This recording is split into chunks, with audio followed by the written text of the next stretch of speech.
hatta bil masyhadi. Orang yang ada di YouTube ini kadang-kadang kita menemukan para penceramah, para dai begitu mudah berfatwa, begitu mudah menjelaskan hukum bil masyhadi, hanya karena melihat fenomena yang dilihat, bila raj'il kutubi, tanpa merujuk kepada kitab-kitab dan referensi yang ada.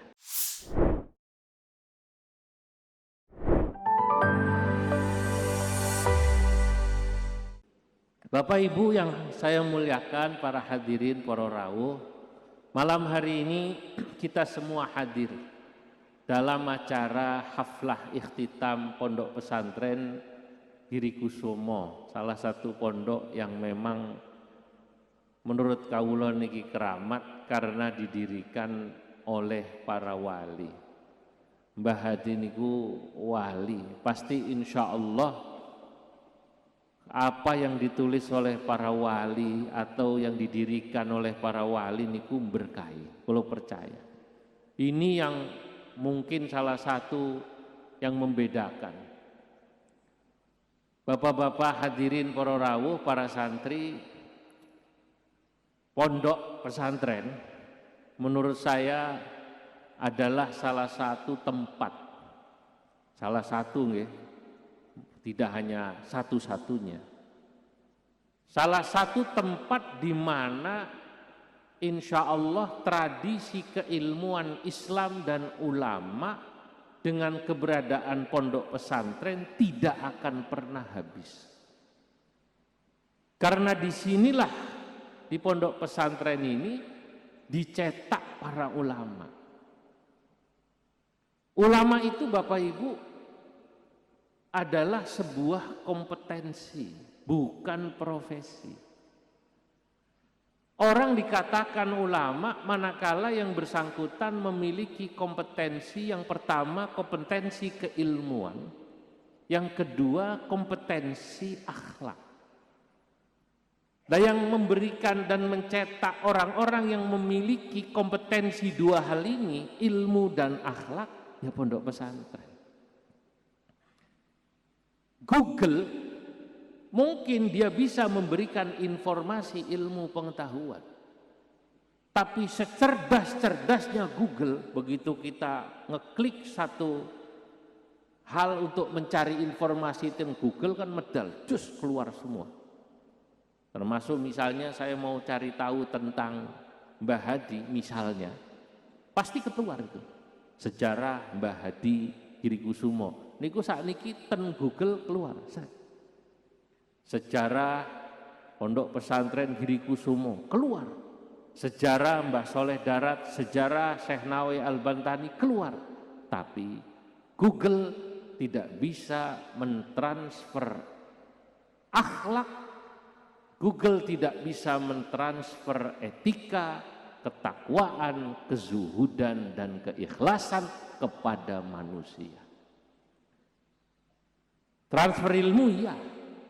Inilah yang membuat beda antara orang yang belajar ilmunya lewat Google, lewat YouTube, dengan lewat pesantren, Bapak Ibu. Di samping berkahnya memang beda. Nah, saat ini banyak orang menganggap orang belajar agama cukup dari Google. Minal Googli, la minal kutubi. Mendengarkan pengajian cukup lewat YouTube. Bukan tidak boleh, tapi alaqah ruhiyahnya tidak ada. Orang ngaji Quran saat niki niku mencanggih. Ten YouTube niku saat niki orang mau ngaji Quran tajwid itu sudah ada yang mengajarkan.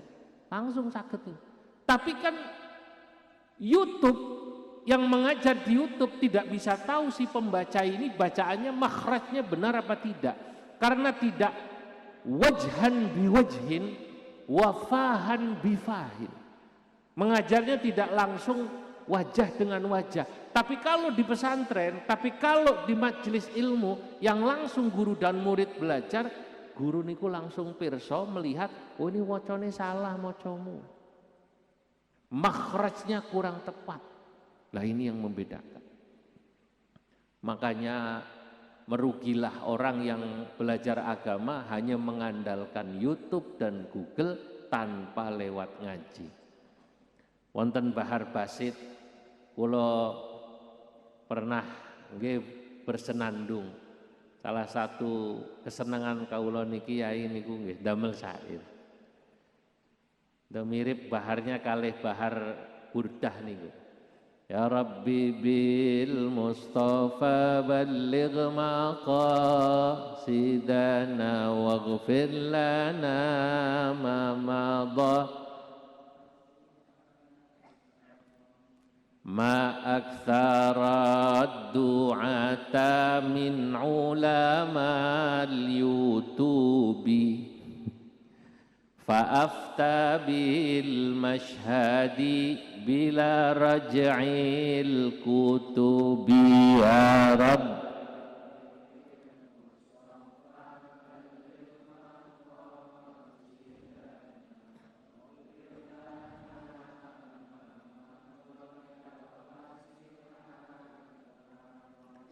Ya hasratan lil Google li akhidhus sababi wa innamal ilmu bil isnadi wa talabi ya Rabb.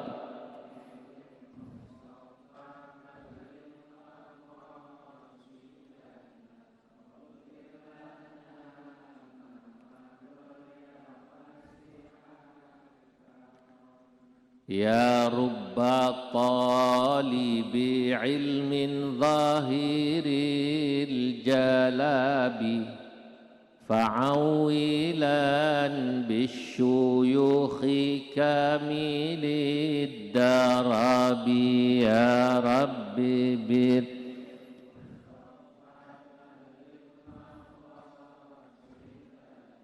waghfir lana ma madha ma aktsarat du'ata, alangkah banyaknya dai-dai, penceramah-penceramah yang begitu diminati min ulama YouTubi daripada ulama yang ada di YouTube. Karena darurat syair i-nya dibuang min ulamal YouTubi. Fa'afta bil mashhadi. Orang yang ada di YouTube ini kadang-kadang kita menemukan para penceramah, para dai begitu mudah berfatwa, begitu mudah menjelaskan hukum bil mashhadi, hanya karena melihat fenomena yang dilihat, bila raj'il kutubi, tanpa merujuk kepada kitab-kitab dan referensi yang ada. Niki bahaya saat niki niku, masya Allah, muncul orang begitu berani berfatwa, berani ngomong, apalagi memang sengaja cari subscriber. Zaman sekarang apa namanya, subscriber. Waduh, masya Allah, memang zaman akhir ngaten. Sehingga kemudian ya dianggap ini panutan. Padahal mestinya orang itu harus mengikuti ulama-ulama yang alim-alim, yang ilmunya jelas. Apalah lagi kalau kemudian orang hanya mengandalkan ilmu dari Google. Ya hasratan lil Google li akhidus sababi. Wahai merugilah orang yang menjadikan Mbah Google, sinten? Mbah Google akhidus sababi, sebagai sabab ilmunya. Padahal wa innamal ilmu bil isnadi wat talabi, sesungguhnya ilmu itu harus dicari dan pakai sanad. Bapak-bapak, ibu-ibu, para wali santri, hadirin yang dimuliakan Allah, kalau panjenengan memiliki putra-putri ingin belajar agama, sudah tidak salah alias benar. Belajar agama niku nggih paling tepat ya tempatnya di pondok pesantren. Di mana di pondok pesantren anak-anak kita bukan saja mendapatkan pertama transfer ilmu yang benar, transfer ilmu pengetahuan, kedua anak-anak kita juga dari pondok pesantren mendapatkan transfer akhlak, transfer ketakwaan, transfer keikhlasan, transfer kezuhudan. Katakan anak kita tidak jadi orang alim seperti tadi ulama-ulama besar yang banyak mengarang kitab. Minimal anak-anak kita ini Masya Allah ibadahnya benar, alhamdulillah. Minimal anak-anak kita ini akhlaknya luar biasa sama orang tua. Ini kumpul saya. Sebab memang harus jujur diakui. Fama aktsaral muta'allimina wal mutafaqqihin wa ma aqalla man wasala ila martabatil alimil mutafannin wa ila darajatil alimil mutabahhiril mutamakkin. Kalau orang yang belajar santri di pondok, katakanlah dari tamatan tahun ini ingkang tamat niku katakan tamat aliyah, tamat napa malih niki SMK, tamat Madin, katakan ten pondok mriki yang tamat ada ya 200 misalnya. Apakah dari 200 ini jadi kiai semua? Kan tidak ya. Itu tadi saya katakan fama aktsaral muta'allimina wal mutafaqqihin wa ma aqalla man wasala ila martabatil alimil mutafannin wa ila darajatil mutabahhiril mutamakkin. Yang sampai benar-benar alim apalagi mutafannin sangat sedikit. Tapi setidaknya kalau sudah tamat dari pesantren, saya perhatikan lah niki nih yang tidak bisa lepas dari para santri, setidaknya mereka mendapatkan tadi transfer akhlak, transfer ketakwaan, transfer ketawaduan, transfer keikhlasan, transfer kezuhudan dari para masyayikh. Masya Allah hadirin, beda orang yang pernah di pesantren dengan tidak. Kaula niki walaupun sesungguhnya orang Banten, saya lahir di Jakarta, tapi bersyukur pernah ngaji Mbah Yai. Pertama di Pekalongan, itu tempat bapak saya asli Pekalongan. Kalau ibu saya Banten. Kemudian alhamdulillah ahlan wa sahlan. Romo Yai Haris, Masya Allah, alhamdulillah.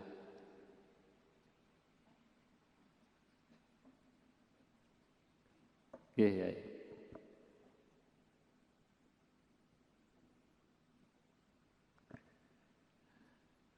Alhamdulillah pernah istifadah sama masyayikh di Jawa, terutama Den Hajen, kali Mbah Sahal Mahfud, kali Mbah Abdullah Salam, kali masyayikh lain Den Hajen yang banyak, Mbah Fayumi dan lain-lain.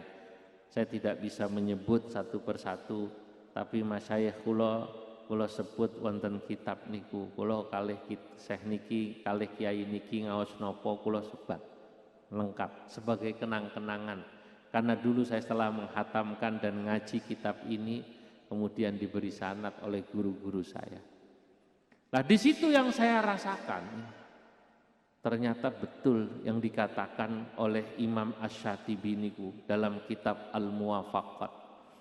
Imam Asy-Syatibi niku seorang ulama usul fikih dari madhab Maliki. Asalnya dari Syatibi. Syatibi niku Spanyol, Pak, Andalusia. Sakniki niku disebutnya Jatifah. Ya. Nek tiang Arab mboten saged maos Jatifah, disebutnya Syatibah. Syatibah jadi Syatibi. Tiang Semarang, tiang Demak, Syatibi wonten nggih. Nah niku asline Jatifah. Nah Dimyati niku asline satu daerah yang adanya di Mesir, Dimyati ini. Saat niki lumrah tiang Demak, tiang Meranggen gadah putra lare diberi nama sinten? Dimyati ini. Nah niku aslinipun satu daerah yang ada di Mesir. Nah Imam Syatibi alhamdulillah kula pun ziarah ten Andalusia ping kalih kok. Termasuk penasaran riyen ngaos Ibnu Malik ya, Alfiyah Ibnu Malik. Kula waos ya Allah iki sing aran orang dari Andalusia. Andalusia niku nggih sakniki Aspania atau Spanyol. Waktu jadi santri sama seperti santri Giri Kusumo ini, saya mikir kapan-kapan pengen tekan Andalusia. Alhamdulillah saya sampai ke Andalusia ya. Ziarah, ya Allah, inilah dulu ada ulama-ulama besar. Islam pernah hebat. Saya lihat istana-istana Islam itu baik di Isbilia. Isbilia niku ya, sekarang namanya Sevilla. Sevilla tulisannya nih. Kalau yang doyan bola itu tahu Sevilla itu, niku bahasa Arabnya Isbilia gitu. Isbilia jadi Sevilla. Kemudian yang lain-lain, Cordova masih sama kalau Cordova. Lah, Asy-Syatibi niki salah satu ulama yang mengatakan bahwa ilmu agama itu memang salah satu cara mendapatkannya. Pertama ya harus lewat sanad, kedua lewat mulazamah yang lama. Kanal ilmu fi sudurir rijal. Sanjang Imam Syatibi wau wonten kitab Al-Muwafaqat. Kanal ilmu itu dahulu fi sudurir rijal, adanya di hati para ulama. Karena pada masa dulu ilmu itu tidak ditulis, semua diimla.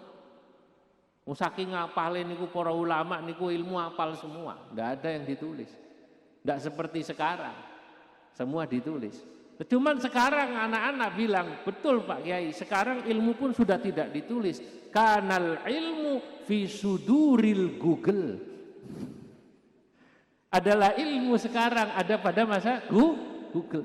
Cuman beda antara Google dengan sudurir rijal. Kalau fi sudurir rijal, ilmu ada di hatinya para ulama.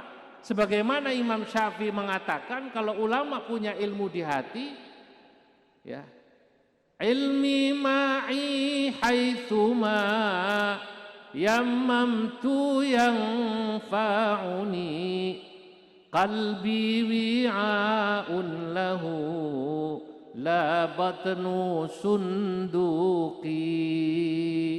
Ilmi ma'i, ilmuku ada selalu bersamaku. Haitsuma yammamtu, kapan aku butuh, yanfa'uni, dia datang. Karena memang sudah ada di hatinya. Qalbi wi'a'un lahu, hatikulah tempat ilmuku. La batnu sunduqi, bukan lemari-lemari kitabku. Nah, santri saat niki mulai ikut-ikut. Ya. Ilmi ma'i haitsuma yammamtu yanfa'uni, Google wi'a'un lahu labatnu sunduki. Lah kok dirubah, kolbi jadi Google. Lah repotnya Google, begitu HP baterainya habis mati. Begitu tidak punya data mati. Lah ini bedanya. Karena ilmu fi sudurir rijal. Dulu ilmu itu ada di hatinya para ulama. Tidak pakai dikarang, semua diimla, semua zaman dulu Masya Allah. Tsumman taqala ilal kutub, baru tradisi ilmu kata Imam Asy-Syatibi bergeser, mulailah ditemukan kertas, ditulislah ilmu di kertas. Jadi kitab-kitab yang ditulis niku. Tapi kata Imam Asy-Syatibi, walaupun sakniki ilmu sudah mulai bergeser, sudah mulai ditulis di kitab-kitab, mau tidak mau wa mafatihuha bi aidir rijal, kuncinya tetap bi aidir rijal, ada di tangan para ulama. Nah, kenapa pertanyaannya? Cara belajar ilmu tetap harus lewat ulama. Satu, karena memang Google itu tidak bisa mengidentifikasi orang yang sedang mencari info darinya seberapa kualitas ilmunya. Niki sing ngeklik niki tiang pinter, tiang awam nopo sedengan, nggak tahu Google. Tapi kalau guru tahu, oh ini yang nanya santri Giri Kusumo, wah pasti alim. Alfiyah wis hafal kabeh nggih, hafal loh. Ya, Al-Qur'an ini rata-rata di luar kepala semua. Kepala di mana, Quran di mana. Nah, maka kemudian kalau guru tahu, sehingga orang yang bertanya dijawab bisa berbeda-beda ala qadri uqulihim wa ala hasabi a'rafihim wa bi'atihim wa madahibihim. Kalau guru itu ketika menjawab pertanyaan, zaman dulu mereka bisa tahu seperti apa yang bertanya, oh akalnya seberapa, madhabnya apa, kemudian tradisinya apa. Kalau yang bertanya orang awam bapak-bapak, ibu-ibu, para rawuh, niku cukup dijawab dengan pertanyaan, dengan jawaban yang mudah. Enggak perlu dalil-dalilan. Yang awam niku menawi tanglet, udut niku haram napa mboten? Ora, jare Yai Haris ora, wis ora. Yai Haris, oh berarti sanjange Mbah Yai Haris mboten haram, cukup. Sebab beliau pun masih ngesah. Karena nggih, cukup, aja takok dalil kowe. Nah, nek didawi dalil malah mumet kok. Li'anna al-awama la tajibu 'alaihim ma'rifatud dalil. Karena dalam kitab-kitab usul fikih, tiang awam niku tidak wajib bagi mereka ma'rifatud dalil, untuk mengetahui dalil. Maka Bapak Ibu para rawuh, kalau kita melihat kembali misalnya konstruksi jawaban yang ada dalam Bahsul Masail NU terutama pada masa lalu, itu kiai-kiai di NU ketika menjawab dalam Bahsul Masail jawabannya singkat, mboten damel dalil yang panjang-panjang. Karena para ulama berpikir orang awam itu jangan dikasih dalil yang panjang-panjang, cukup jawabannya menurut Imam Ibnu Hajar makruh, menurut imam niki mubah, misalnya satu hukum pun ngaten mawon, cukup ten kitab niki cukup. Karena kalau diberi dalil yang panjang, li anna dalil atau li anna dzikrad dalil rubama yuhayyirul mustafti, karena menjelaskan dalil secara detil kepada orang awam yang bertanya, rubama yuhayyiruhum, boleh jadi malah membuat mereka mumet. Memberi dalil malah mumet nggih? Mumet atau mboten? Wah, mumet wis sing penting wis angsal, makruh, halal, mubah, ngaten mawon. Wajib. Nah, inilah kenapa kita perlu dari guru. Kalau dikatakan mafatihuha, kunci untuk belajar agama dari guru, lah niku alasannya. Karena guru tahu persis kebutuhan murid. Kalau yang bertanya sudah mulai rada alim, mulai lain.